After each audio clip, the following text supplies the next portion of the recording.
took me a long time to pin down exactly what it was that felt so strange about Life Goes On.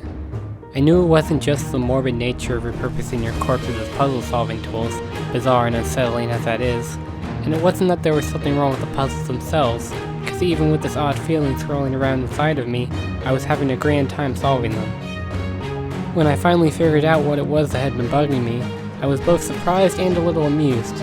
With how deeply the concept of death has been incorporated and mechanicalized in games, and then instilled in me through years of playing them, I realized Life Goes On felt off because it was doing precisely the opposite of what I've been trained to do above all else: stay alive.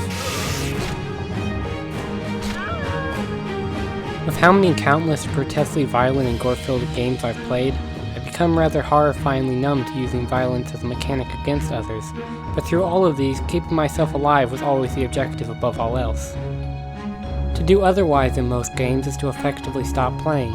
Death is simply failure by another name, often meaningless but nearly always present, and in some cases even romanticized as one of the game's most notorious traits, Dark Souls being an obvious example. Life Goes On asks that I rethink the concept of death, and in doing so it made it mean something again. Each time one of my knights died, I felt an odd mixture of joy at being able to move forward, and distress at the very thought I was taking pleasure from leading my character to the slaughter. What's special about Life Goes On is that it doesn't treat death the way so many modern games do. It's not cynical, graphic, or intended to shock and appall you. It's more like a cartoon where someone gets an anvil dropped on their head. Its situations are so absurd and everything drawn in such a delightfully cheerful tone that I couldn't take anything seriously because I wasn't supposed to. Life Goes On recognizes how ridiculous this concept is, and mostly manages to come off as silly, maybe even hilarious to some, rather than disturbing. The way this unorthodox view of death is then applied to puzzle designs helps make a tired genre feel fresh again.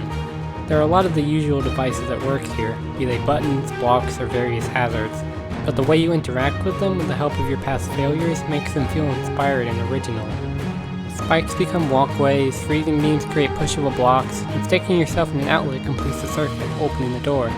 With death being directly integrated into the game design, it also helps take a lot of the edge off of missing a jump or screwing up a sequence, which removes most of the frustration so typical of the genre, and had me playing through the entire game in just a few extended sittings.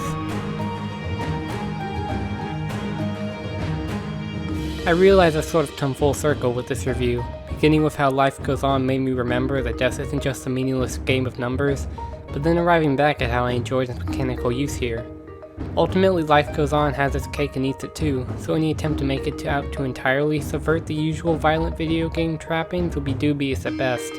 But that it made me consider all of this, with seemingly no intention and while delivering an excellent puzzle platformer, feels like at least a modest accomplishment. It got me thinking about things I never even recognized in most games, and though it didn't quite go all the way, it started a discussion and even managed to have a lot of fun in the process.